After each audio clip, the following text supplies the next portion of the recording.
Esteemed minds, welcome back to Lily of the Valley Coaching. This is your researcher and host, Bernadette.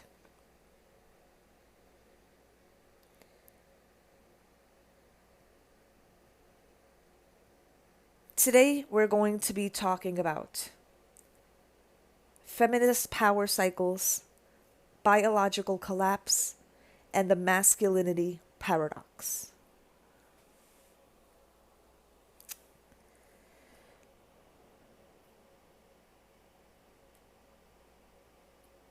You don't learn these things unless you've lived life.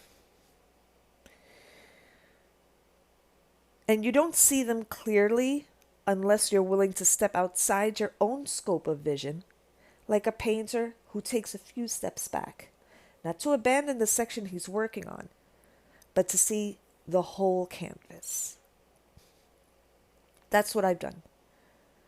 And what I see is disturbing.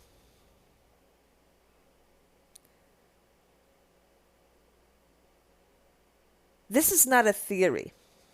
This is lived observation, prophetic insight, and forensic analysis. By the end, you'll see the entire picture too.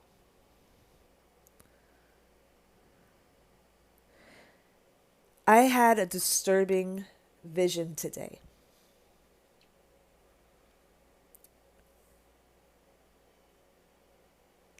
Men of different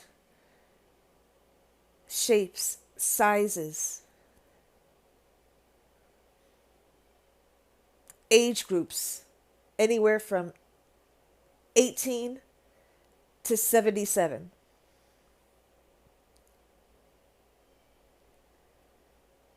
Chained together in a line, one behind the other,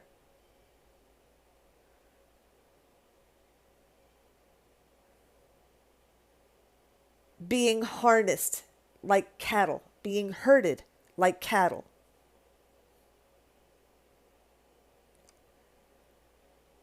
To a plant that's similar to the machines that extract milk from cows. This place is designed to harness male DNA in the form of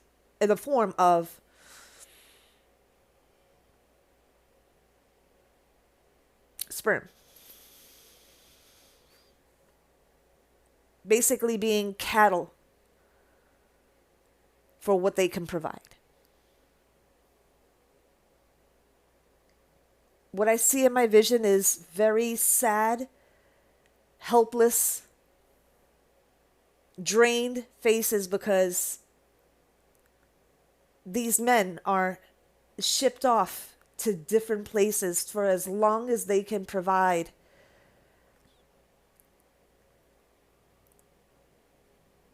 what is valuable at the time. The vision that I have comes after a movement realizes, after seeing their sex dwindle and fade into nothingness, they start harnessing, taking these men out of homes, taking these men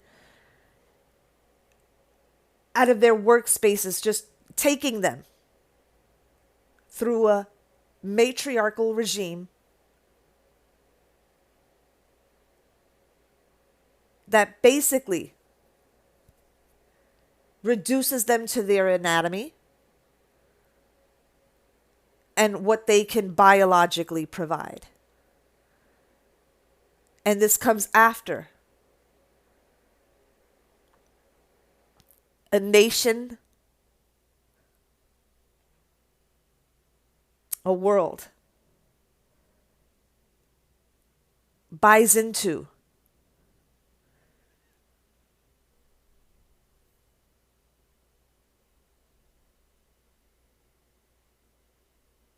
Groomed, fabricated, manipulated, preemptive striked conditioning to not only hate the opposite sex, but reduce them to the body parts. Essentially, the oppressed becoming the oppressor. There's a lot of feminists that would shout, "Fuck the patriarchy." What I'm seeing is quite the opposite. And with shows like The Handmaid's Tale, this is what I'm talking about, a preemptive strike to already cause bias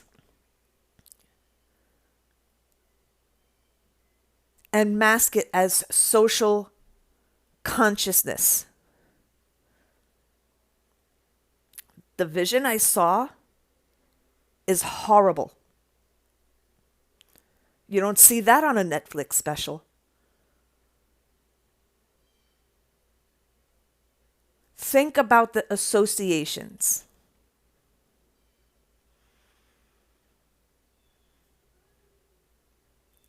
Let's talk about the meridians, spiritual meridians. The left side is the feminine side. The right side is the masculine side. Let's look at their connotations and their associations. The left is the shoulder you throw salt over, because that's supposedly where the devil resides, whispering in your ear.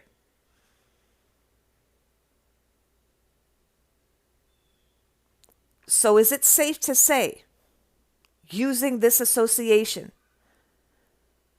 that Satan is not a man? Is it safe to say, being that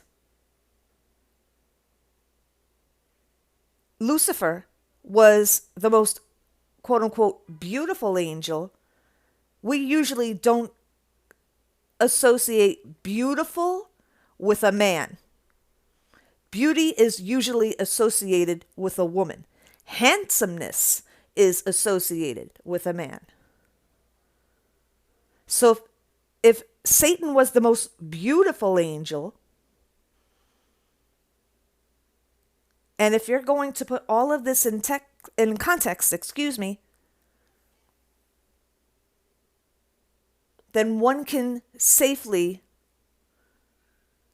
make the educated assumption that Satan is not a man, but it's a woman.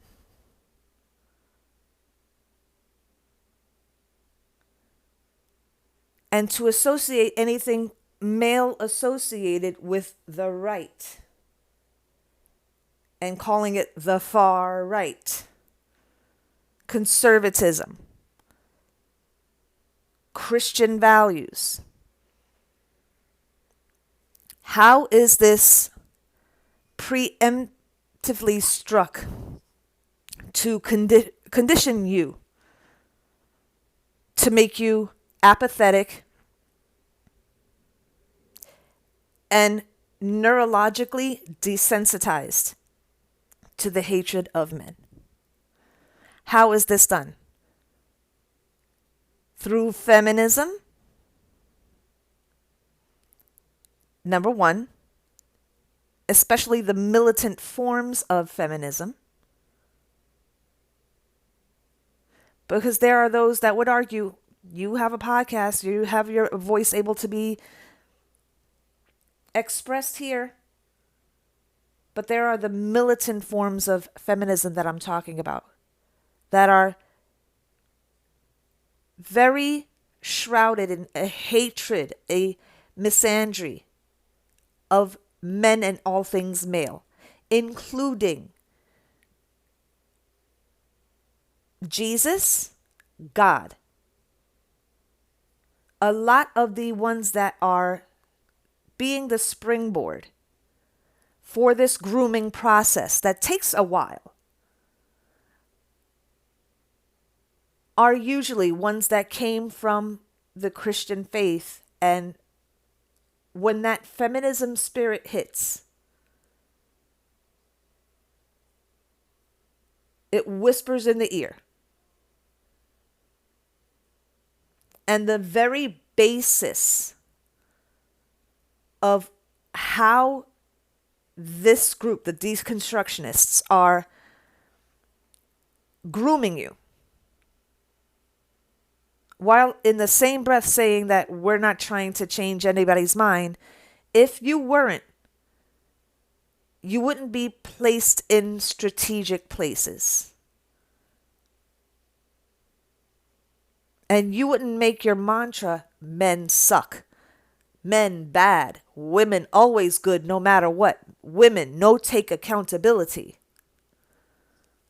It's that monkey brain. And we live in a world where it's monkey see, monkey do. And if something catches fire with the numbers to match, people associate large numbers with authority, large numbers with them knowing what they're talking about. When it's misandry with the cover of an oppressed former Christian. That's the cloak that they use. And it's through this that they justify this vision that I'm seeing.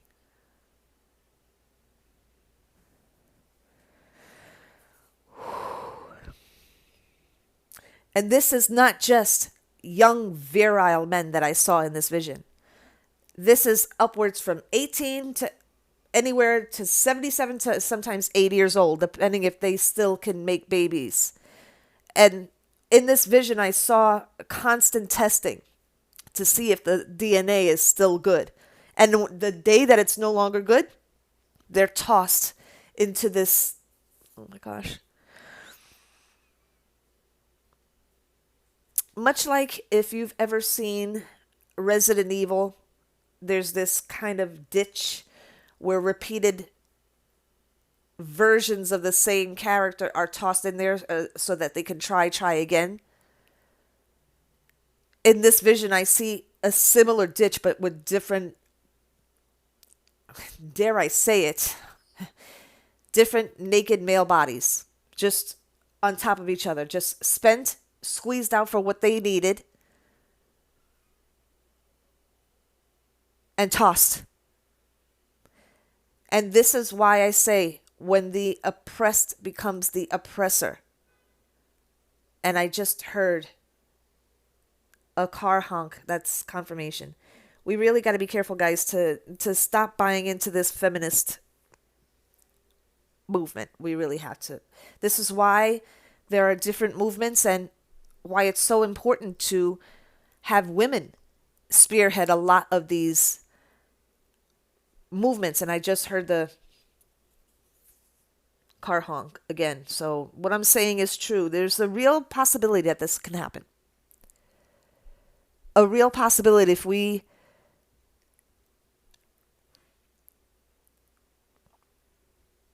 allow ourselves to be swindled, hoodwinked,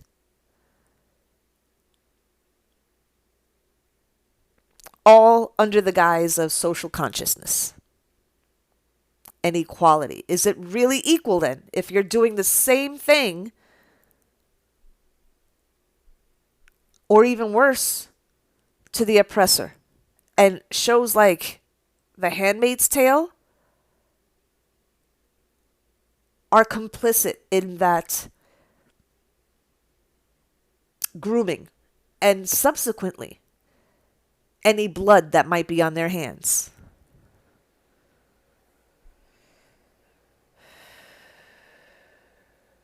So basically, since they are including senior men,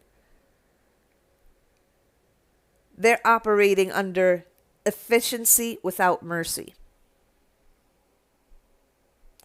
And what I saw in this vision is a very cold, industrial, transactional atmosphere. Very dystopian. And I want to clarify, this is not the start of the inversion. It's the death rattle of a system already collapsing. What I saw, ladies and gentlemen, was not the triumph of the matriarchy. It was the last gasp. Desperation disguised as dominance.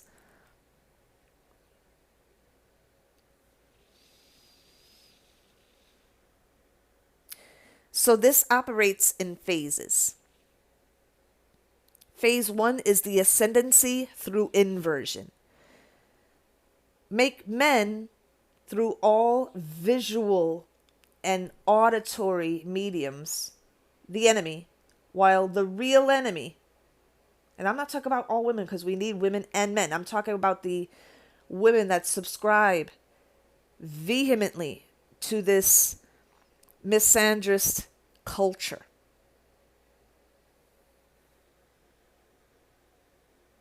How does phase 1 take place? As I said, ascendancy through inversion. Make men look like the oppressor, but what's really happening is flipping on its head in the back. And unless you are adept to seeing the big picture about things, you'll fall for it. This whole counterfeit divine feminine being worn as an aesthetic. To be divine means to be in communion with how things were created from the beginning.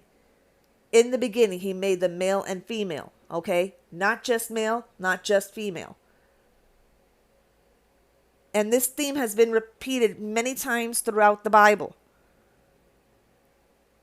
And even if you don't want to reference the Bible, there are other works, which I will compound onto this episode as more information becomes available. And that's a promise. But this whole divine feminine thing, those of us that actually are divine feminines, that are Proverbs 31 women. Sometimes we don't do a great job of it. We do sin. But at our core, our structure, our foundation is Proverbs 31. Then you have the other side that hates men and makes every man responsible for it.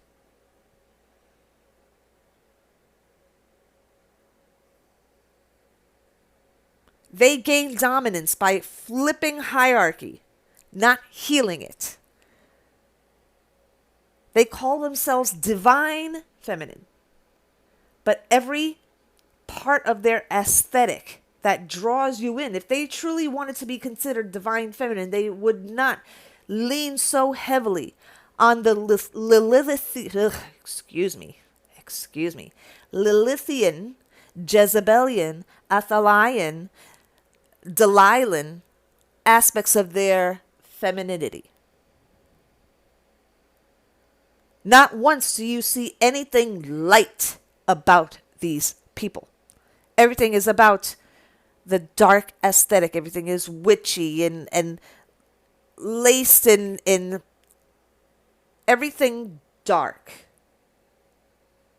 Now, admittedly, it's fun to play the bad guy once and again if it's Halloween, if you're in a play.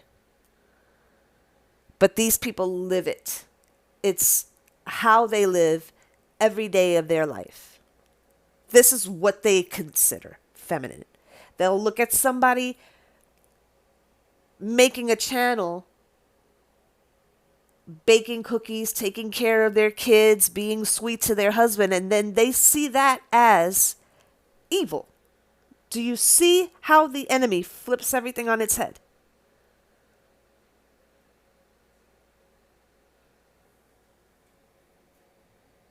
And how are they accomplishing this?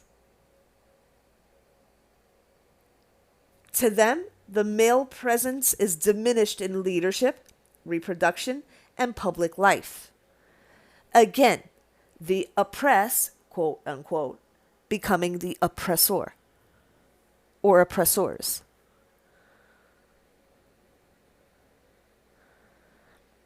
Then it moves into phase 2.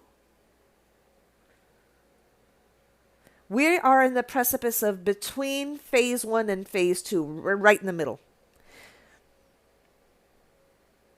This push to have somebody in office that was going to be pro, I'm going to say the A word, trigger warning, abortion. And that was her selling platform. If your selling platform is death, what does that say about you and how we are supposed to trust you with other parts of our life?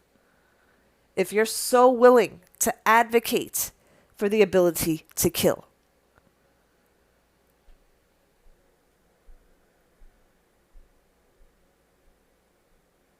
So as phase 2 approaches,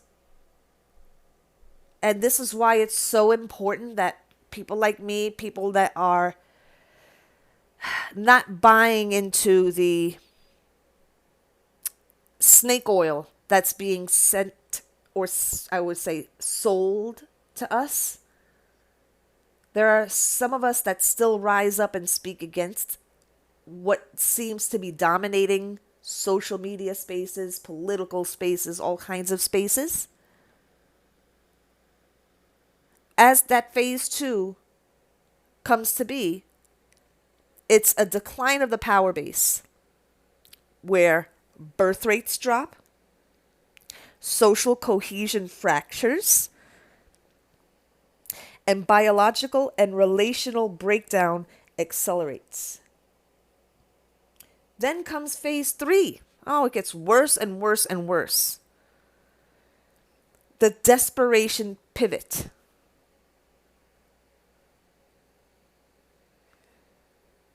Men re-entered into the system only as biological resources. No reconciliation, no covenant, just extraction.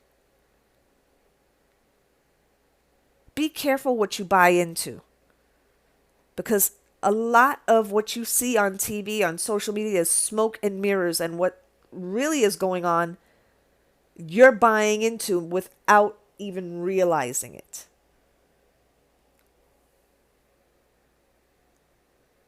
Then there's phase 4. The end game. Genetic weakness and imprinting loss make the harvest futile. Collapse is irreversible. Excuse me. Now, notice how I said reversible. Okay? Notice the Freudian slips. Pay attention to my Freudian slips as well. They're very important because they're an emphasis. So the fact that instead of saying irreversible, I said reversible. That means that we still have a chance. We still have a chance to reverse this. So once you get into phase 4, where genetic weakness and imprinting loss make the harvest, that means this harvest of these men, futile, the collapse is irreversible. You have killed off the human race.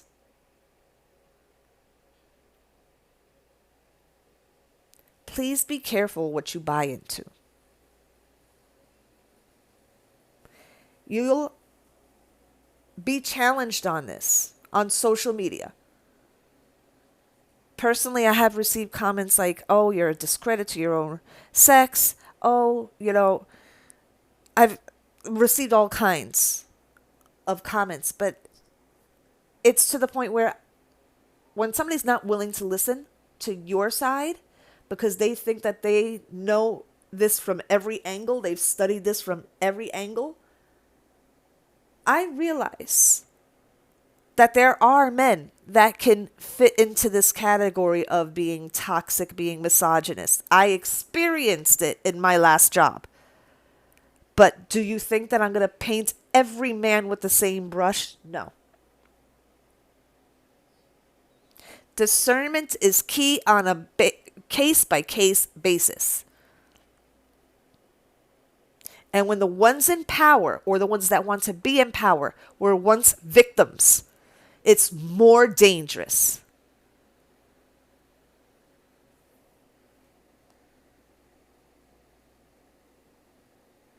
We're going to get into the scientifics of this, okay? These are things you can, at your own leisure, read up on yourself, okay? Why male DNA is non-negotiable. 1, there's genomic imprinting. Certain genes only activate when inherited from the father. Paternal epigenetic marks control growth, metabolism, brain development. Without male DNA, no Y chromosome, and only female offspring. And this is perpetuated in the comic book superhero genre. Take, for instance, Wonder Woman from Themyscira. They will use the archetype of a strong, beautiful woman that can whoop a man's ass, but still maintains her feminine beauty as a lure for you to adopt everything in your life to exclude men.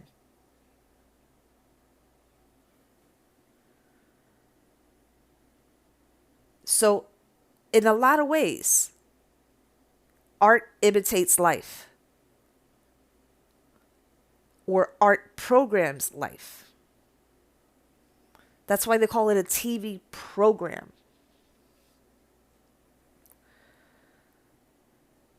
Without the male DNA, there's no Y chromosome, only female offspring, leading to reduced diversity.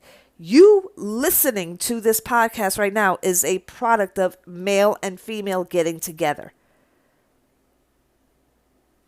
So, healthy men and women, take a look at how healthy you are and be thankful that it's a man and a woman that got together to make you. And if you have no diseases, thank God. Bless you. But let's be thankful that it's the two that got together to make a complete reproduction. Guys. Now, this has been studied in animals, okay? The potentialities of this. Experiments were done, and there were high defect rates in animal models. There were high instances of immune system weakness. And over generations, the fertility collapsed.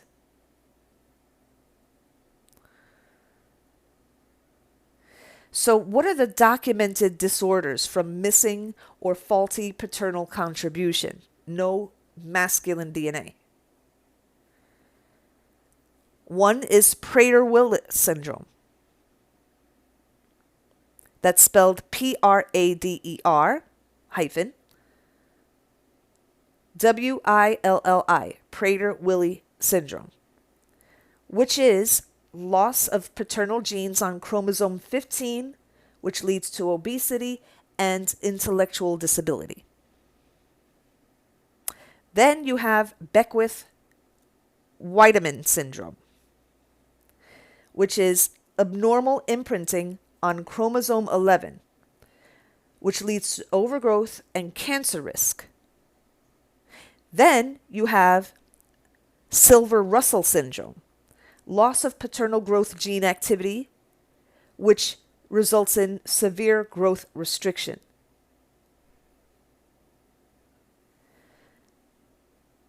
You also have transient neonatal diabetes, mellitus, which is an overexpression of paternal genes on chromosome 6, which results in newborn diabetes.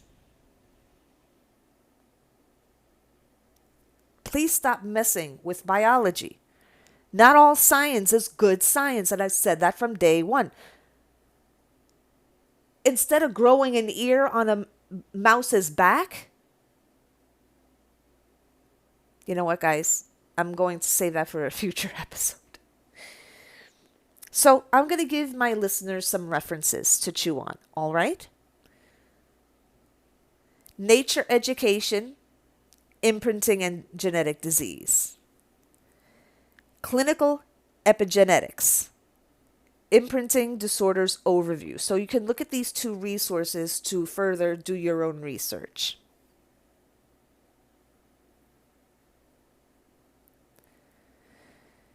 Erase the father, and you erase the imprint that tells the child how to grow, how to thrive, how to live. This isn't just immoral. It's extinction dressed in silk. And even if you're not a believer of the Bible, it illustrates and warns against this. So way before my prophetic vision, you were being warned in all the pages of the Bible that this day was coming. Ignore at your own detriment, at your own peril.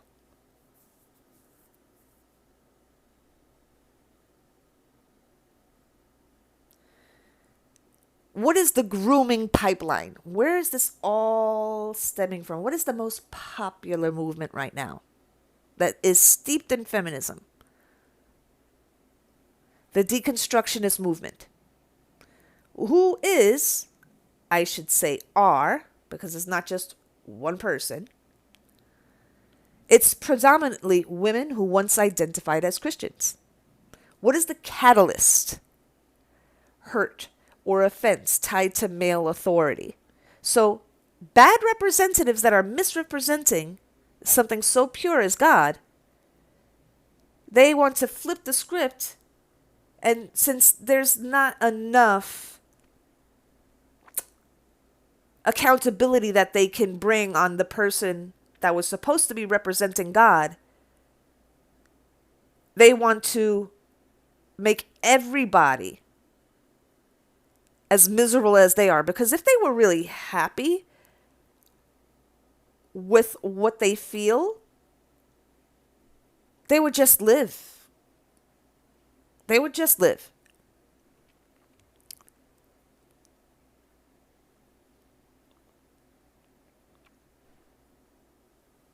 But what do?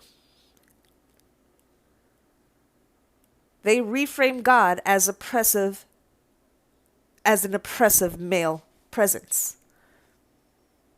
So,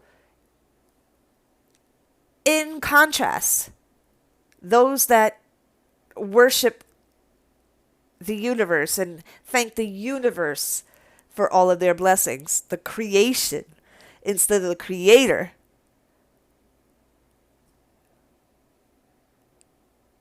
these deconstructionists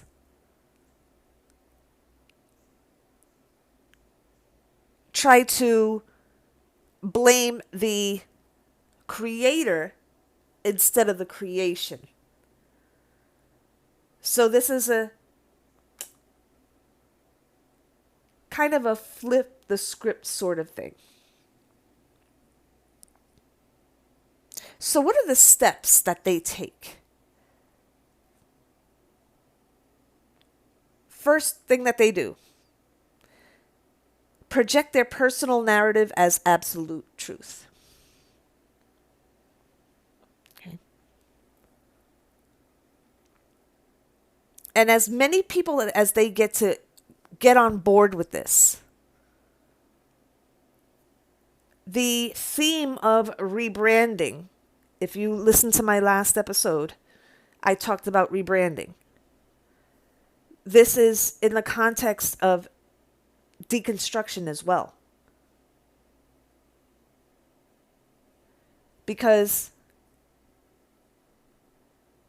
in order to establish any power, much like Satan, Satan needed a third of the angels to try to get his job accomplished. Or I should say her. I maintain that it's a her. I maintain that it's a her.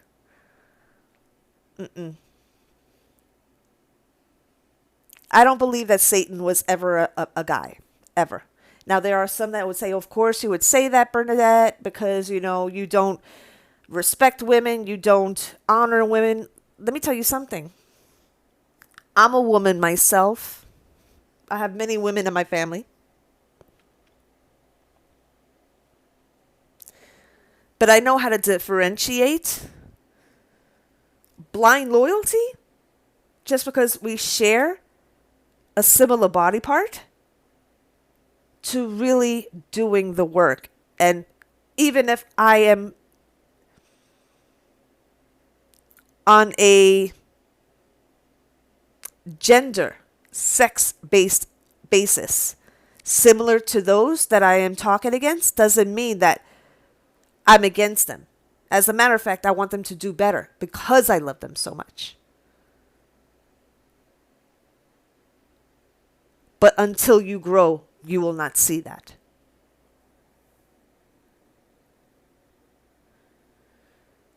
So, number 2 in their grooming steps, emotional contagion.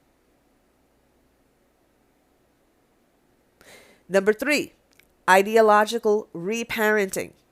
They want to be your parents. They won't say it outright, but they want to be mama and daddy. And it's men on this deconstructionist thing too, but I don't see men as much as I see women.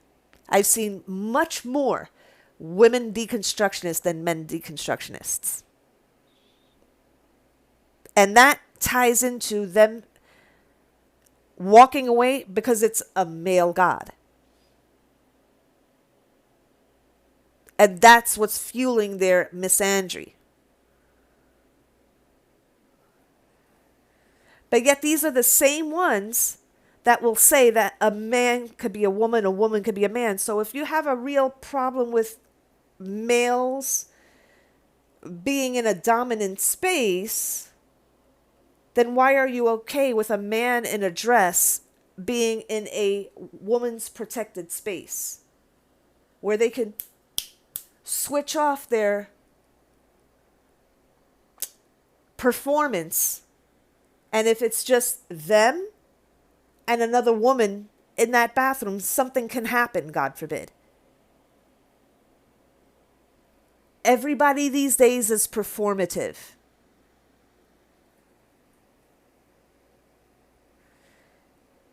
So after this ideological reparenting happens the recruitment through validation. Oh, she's just like me. Let me follow her.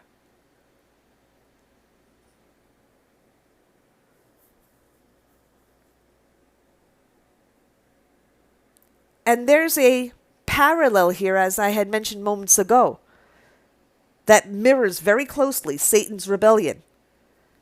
Reframing God's nature, recruiting allegiance through persuasion, not truth.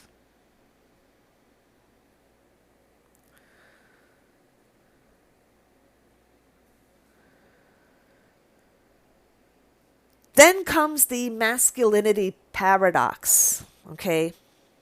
This is the coup de grace. A desire for, quote unquote, real men while rejecting the roles that make masculinity possible. Protector, provider, leader, dismissed as patriarchal relics. Men who embody these roles labeled toxic. Men who abandon them labeled weak. Okay? You cannot burn down the house and then complain you're cold. You cannot strip a man of the very roles that make him masculine and then cry out for a real man. And just because you've gathered a chorus to agree with your rejection doesn't make it truth. It only makes it loud. Loud doesn't equal true.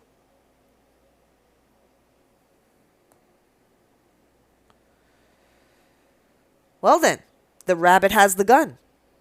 Let's talk about some historical cycles, shall we? Some historical examples of oppressed becoming oppressor. Post-colonial reversals. Ethnic and religious retaliations centuries after original injustice. What is the mechanism? Guilt assigned by demographic, not deed. When the oppressed take the throne without changing the system, they don't break the chains, they just swap wrists.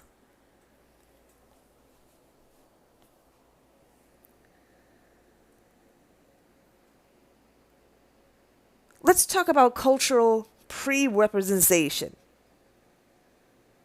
Again, I'm going to reference The Handmaid's Tale as narrative conditioning towards Christian conservative men who are, through that show, framed as default villains just because they got a pecker. Excuse my French. Listen. You're going to get some hood along with your intellectual here, okay?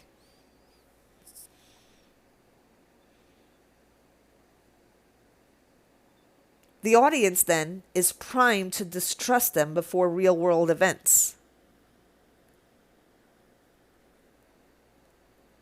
Prophetic tie-ins here are illuminated as this bias making it easier to justify exploitation of that demographic later. Now, what is the common thread throughout this entire thing? Rules for thee, but not for me. You don't oppress me, but I can oppress you. You don't talk shit about me, but I can talk shit about you. Again, look, man, there's going to be a little hood in here with these scientific drops.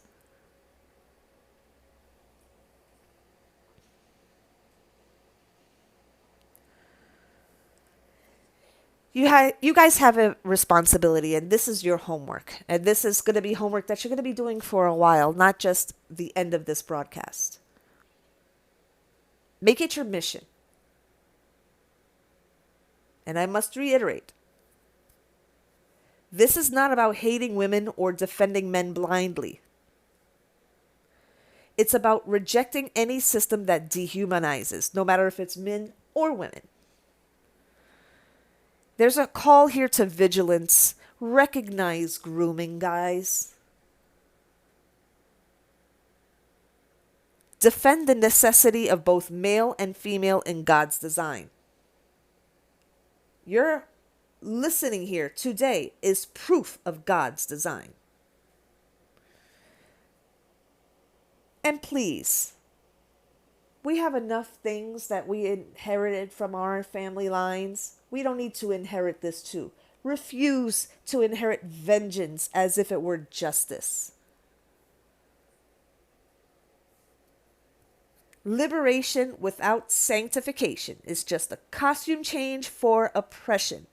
And if we don't step back and see the whole canvas now, we'll wake up one day to find the painting finished and realize it's a portrait of our own undoing.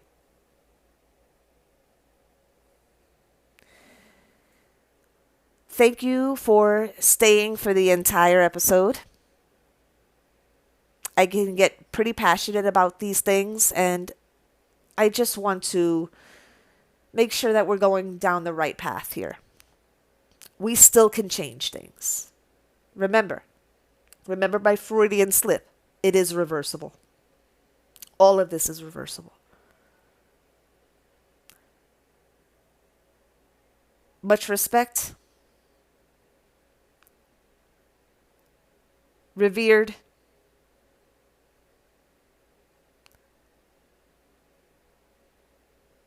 and open minds. I honor you for being here, and thank you for being here.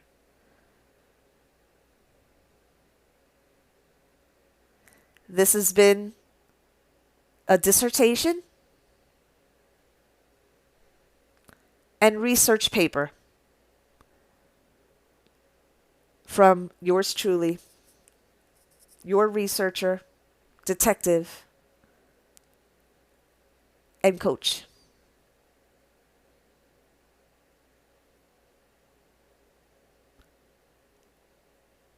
This has been Bernadette, and this has been Lily of the Valley Coaching. Until the next time.